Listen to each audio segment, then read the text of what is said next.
Hi there, I'm Nancy from Black Sheep Knitting in Needham, Massachusetts. I'm here on a rainy day. We're filming actually earlier than we usually do. This is Monday, the day before Halloween.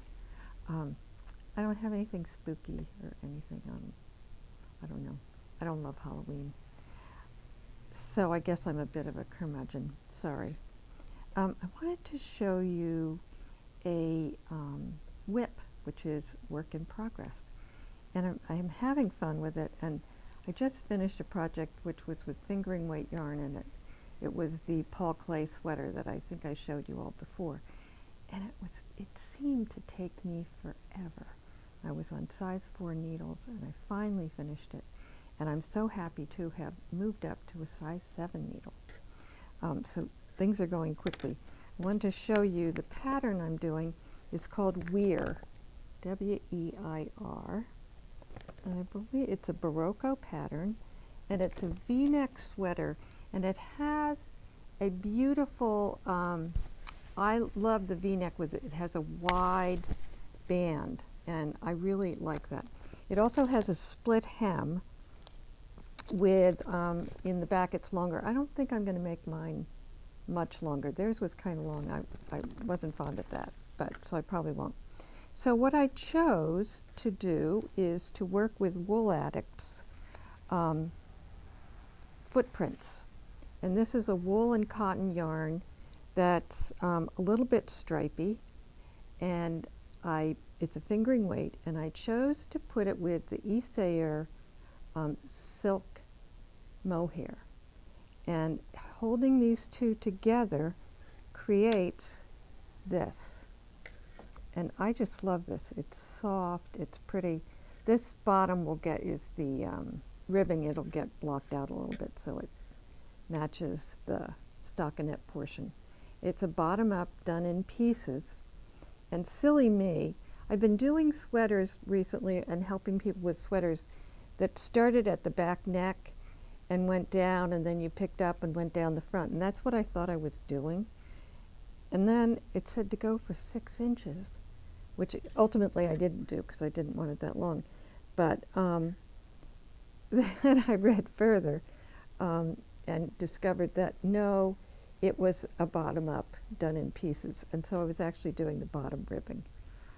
So much for reading your pattern all the way through. But I generally don't do that. I just do what it tells me.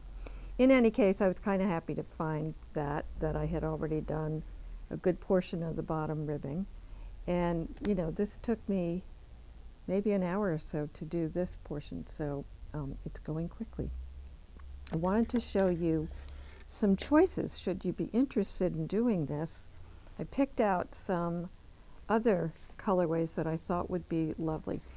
That colorway, I don't have the tag, so I'm not sure what it is. Oh, and they only have numbers anyway. This one is 02. They don't have names. But this has pinks and greens and different stuff with it. And I thought this pale color with this pale green, which is called mint in the Isair mohair, would be lovely. And you don't lose a whole lot of definition. It just mellows it quite a bit. When you drag a mohair with it, and it makes it, of course, super soft.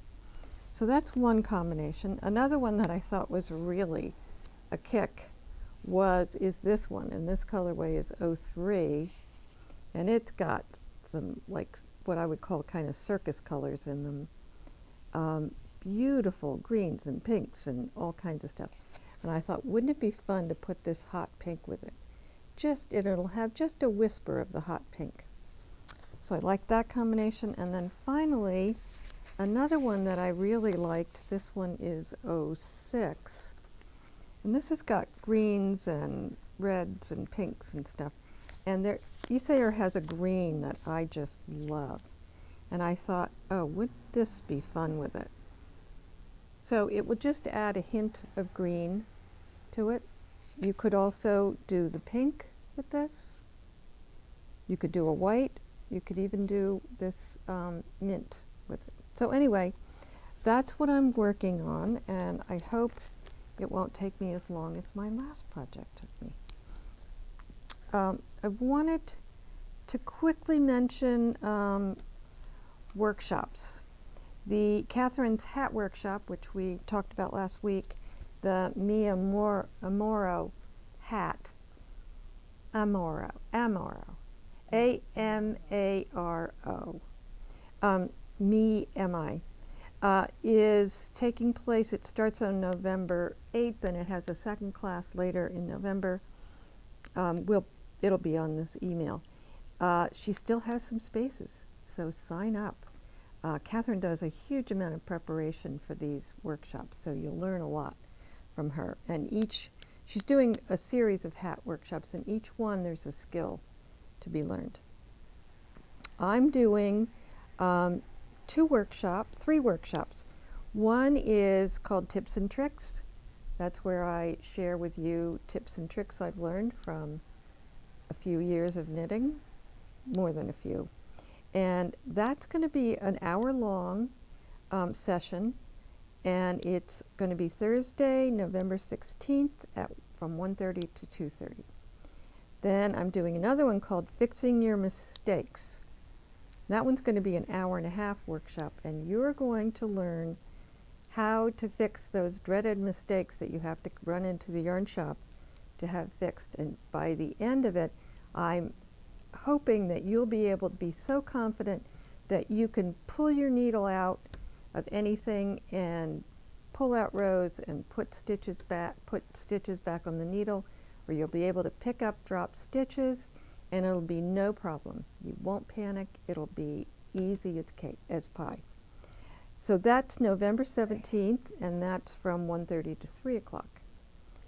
Then I'm going to do a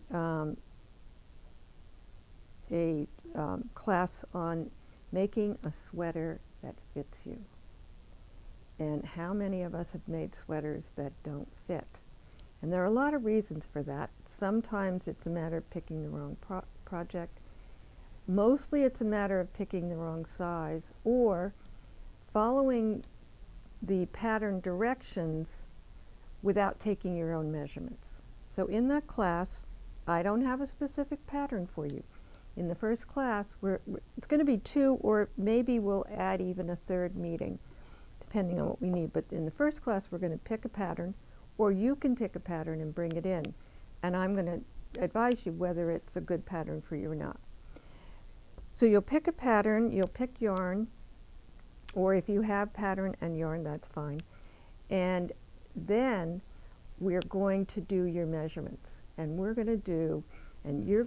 and I recommend that you have a little notebook, someplace that you can keep these measurements forever. Of course, if you gain or lose weight, those measurements will change somewhat. But the length of your arm will not change probably, and the length from underneath your arm to where you want your sweater to fall, and you can decide if it's at the waist or the hip, but you'll have those measurements. We also will measure, and some people don't think of this, you're going to measure your upper bust as well as your bust. Some people have an upper bust that's larger than their actual bust, believe it or not. We're also going to take arm measurements, and when you bend your arm, your sleeve pulls up a little bit. Did you think of that when you're measuring sleeves? So, and I'm infamous for making sleeves that are too short, because I get sick of doing them, and I just say, okay, it can be 3/4 or it'll just be a little short. We're hoping not to do that. So the first class is November 18th, which I believe is a Saturday from 1:30 to 3:30. And the second class is December 9th, 1:30 to 3:30.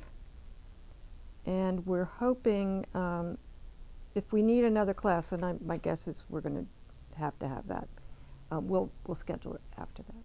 In keeping with our theme of kits and small projects and holiday knitting, we have a hat that we featured last year, and this is called the snowflake hat, and the yarn is called Snowflake from Lang yarns, and this year they made more colors, but let me just tell you what's in it. It's cotton, baby alpaca, polyamide, small amount, and wool. It's super, super soft. And the wonderful thing about this yarn is the yarn itself makes this pattern. So what we did is we took a white yarn and made the band, the headband, and the pom-pom out of a white yarn paired with this yarn. So we have colorways, and we'll have these kits in the shop probably as of tomorrow, is my hope. And you can order, we'll have them online maybe by tomorrow. You can order them. And the combinations we have, so what this I think was a colorway they had last year, a light blue. And we wanted to pair it with, this is a beautiful yarn we got that's a baby llama called Talara from Barocco. So we thought this would be great for the brims, and one skein will do it, and one skein will do the hat. This is another color that they had last year called, very creative, green. But then they came up with some new ones, and this is called Snowflake Multicolor, and these are just numbers. But this one has got some teal, a little bit of camel color, touch of gray, and white, of course. So we thought, and again, it'll make the same kind of pattern that the others, that this is. It's just got different colors. So again, the white would be lovely with that. This one is another multi with some, I'd call that maybe a magenta, and then kind of a corally pink and a lavender, really pretty colors. And with the white would be lovely. Another one, this one might be, I don't know if you'd call this unisex, maybe not. I think it's probably for a female. These are all, I think, unisex. This one is 01. This has got kind of a lavendery, orange, green, all kinds of colors in here. There's even, gosh, way in there, there's another color. So this one would be a lot of fun, and I think the white will just set it off. And then finally, we have one called 01. Wait, that's the same as this. How do you like that? So that's what the inside looks like, and this is the outside. So, yep, that's it. Amazing. Anyway, so I thought white would go well with that, but I also found a light gray in the Talara. It might also be fun with it, because there is some light gray in here. So those kits will be available, and we'll name them. Interesting how we'll name them. I don't know, but they'll look for them online. You'll be able to order those online, and it's a great gift. It's a hat you can make in a couple days, because you're in on a looking for the needle size, which I'm not seeing. And oh, it's a 6 or 7, so I think it's an 8 or a 9, maybe even a 10. I'll have to double check. Oh, I can tell you.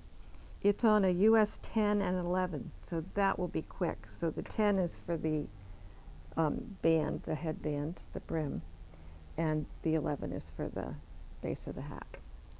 So that will be a good thing. We have other colors that you could match with it, I'm sure. Going back to what we talked about last week, we were talking about characteristics of yarn. And there's a lot more that I can and probably will talk about in the future. Non-superwash versus superwash yarn. So all yarns can be washed. So everybody should get over the fact that when it says do not wash, it means don't throw it in the washer on, on a full cycle that will agitate it, and don't use hot water, because non-superwash yarns will felt. But remember, yarn, most yarn that we sell, comes from animals. And animals do stand out in the rain, so they do get wet. And if you went to a dyer's studio or to a big manufacturer of yarn, you would see that the yarn, of course, goes into water, because how else are you going to dye it? And you have to rinse it. So it's not as precious as you might think. Most of the yarns that I knit with, I could put in my washing machine on delicate cycle with a wool wash, such as eucalyptus or soak, and do them on a gentle cycle, and they'll be fine. That said, I still think it's better to just wash them in the sink and use a good wool wash and take care of them that way. Yarns that are superwash have been treated, and what happens is all the little fibers in yarn, and if you see a yarn that's a non-superwash, kind of a woolly yarn, all those little fibers that come from the whatever animal it comes from are sort of sticking out, and those are the ones that will felt together. Excuse me, my throat is dry. Will felt together given heat and agitation. So if you look at a superwash yarn, for instance, this is Rios, which is a superwash. You can barely see any of those little fibers. Superwash yarns are often very soft. But because they don't have all those little fibers on them, they can be stretchy and not hold their shape as much. If you imagine that the yarns that have got little, loose fibers, they're going to stick to each other. And so non-superwash yarns are very often, they're very good for color work, they're very good for steeking if you have to cut, and I can talk about steeking another time. But the stitches stick together. If you take your needle out, pull your needle out, the stitches stay right where they are. Sometimes on a superwash yarn or even on a cotton or something like that, there's nothing that holds them together, so they can come apart. A lot of people will not work with superwash yarns. I tend to in my own knitting. I don't pay much attention, honestly, though a lot of people do, and I think they're wise to do that. Sometimes I think about whether I want a woolly or wool, but for me, mostly it's how it feels, how it looks, and is it the right gauge. So that's my thing. So that said, I would get superwash wools if you are knitting for children. I would never, even though some of them say they can go in the dryer, I wouldn't put something I knit in the dryer. There's no need. You can just take it out of the washer and lay it flat on top of your washer or your dryer, or on the floor somewhere. I just think they get beat up in the dryer. If you think about something going around and hitting and hitting and hitting, I don't, you spend all that time doing it. I would not, I wouldn't do it. One thing, a question has come up many times recently, people who are making hats and cowls and things that require smaller needles. Well, the recent, I'm a little lost for words, the recent Easy Stripe knits that, by the way, we've restocked more, are in the shop, and they're in the online shop, so if you want. And we also have some different colorways that aren't online, so if you want to come in, you could pick some other colorways. But people have asked, we've said, oh, well, you need to do either magic loop or double pointed needles or use shorties. Well, why, and what does that mean? What the issue really is that you can, where's the hat I had, Robin? The issue is that you can only, like a 24-inch needle, if I used a 24-inch needle on this hat, it would stretch out too far. You don't have enough stitches to be spread out on a circular needle like this. So you would start on a 16-inch needle, which is this. It's 16 inches from tip to tip. But when you get to the top, you start decreasing stitches, and then you get, again, you get too few stitches for this big needle. Well, then what do? Well, you go on to double-pointed needles, and I'll show you how they work. These are double-pointed needles, and they come in a package of 5.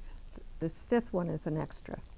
And what you do is you divide your stitches evenly, although these I didn't really count. And you're going to knit with this empty needle right here. And you would start, so I stopped on this last needle, and the reason is that you can have very few stitches on each of these needles, whereas your 16-inch needle will have gotten to be too big when you get to the crown of your hat. So what I'm going to do, I used my spare needle, and I like to keep my 2 working needles on top. And it should be on top of this. I like to keep them on top of the other needles. So I would knit across here.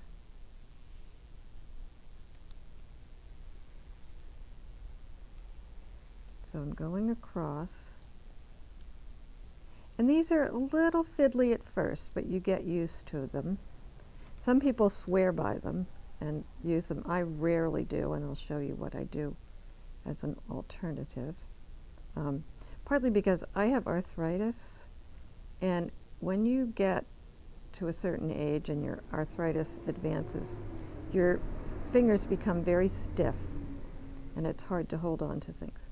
Okay, so I've knit across this needle, and then I have an empty needle. So that's going to be used for my next needle. Again, I'm putting these on top of the other needles. These 2 are my working needles, and I'll just go to the next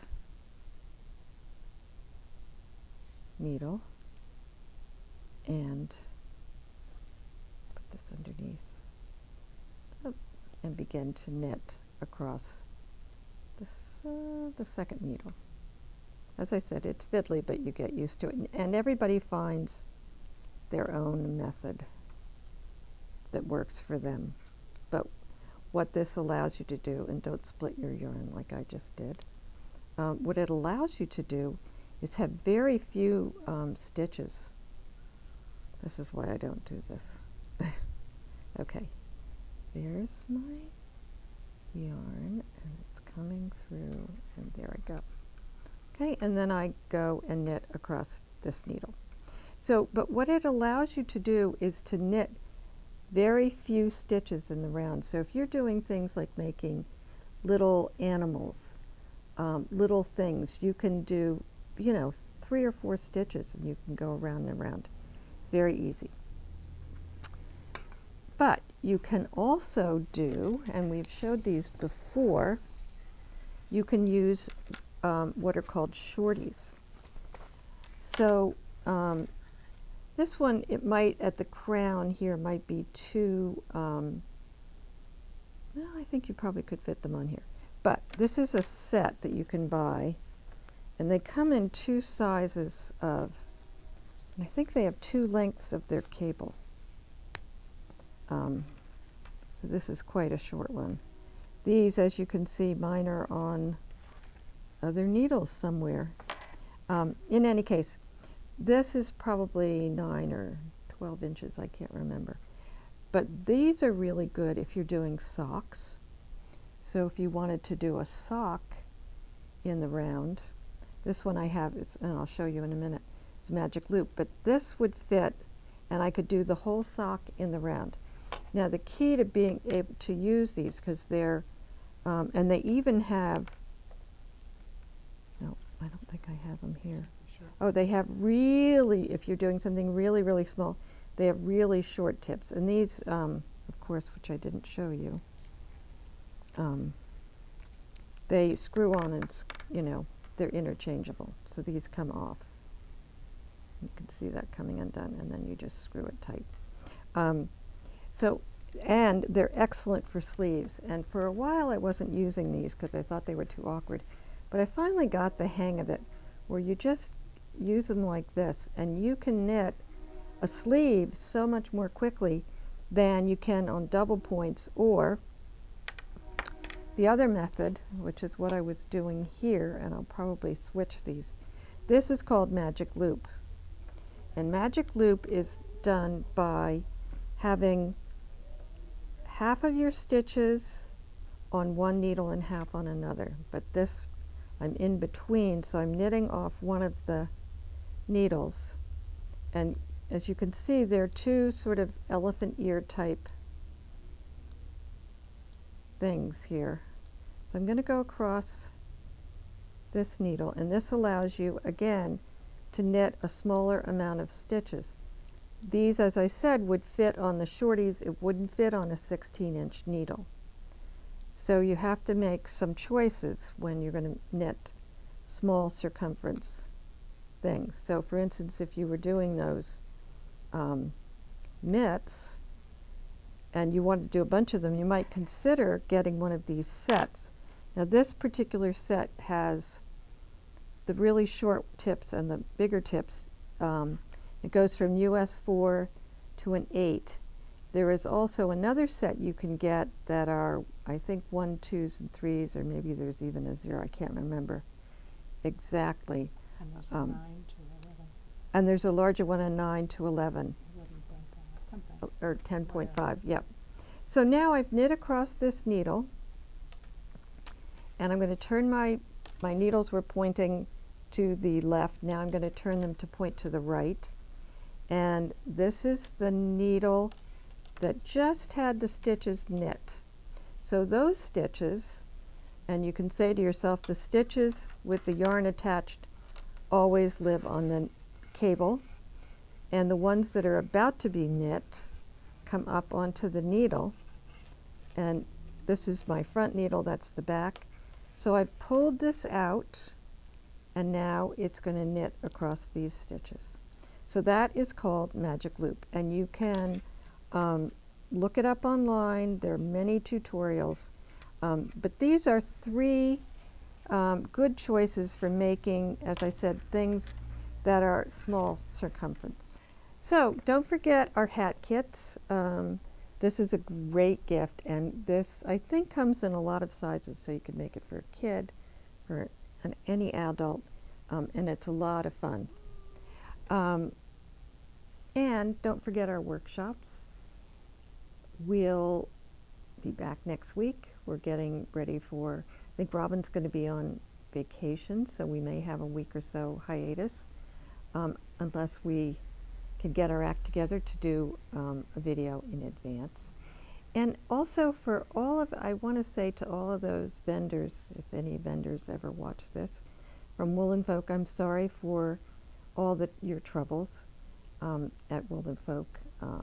I have to say, I didn't have a terrible time. Anytime there's yarn, I'm happy. It just was pretty crowded, and I can understand, because I've been a vendor at shows, and I've had shows that didn't work very well for me for one reason or another, but it was never the event itself that was a problem. So I'm sorry. I hope that all of the efforts people are doing to buy your yarn and products are going to help. And I wanted to also mention the sweater I'm wearing. This is called Marmor, M-A-R-M-O-R, I believe. And I made it with a DK yarn and dragging a mohair with it. So you'd have to, I did it a while ago. The yarns I used were not here any longer. But it's a great cozy sweater, particularly for kind of a chilly, damp day like today. So have a great week of knitting, and thanks for watching, and don't forget to subscribe if you haven't already, and like us. So I'll see you next time. Thanks. Bye.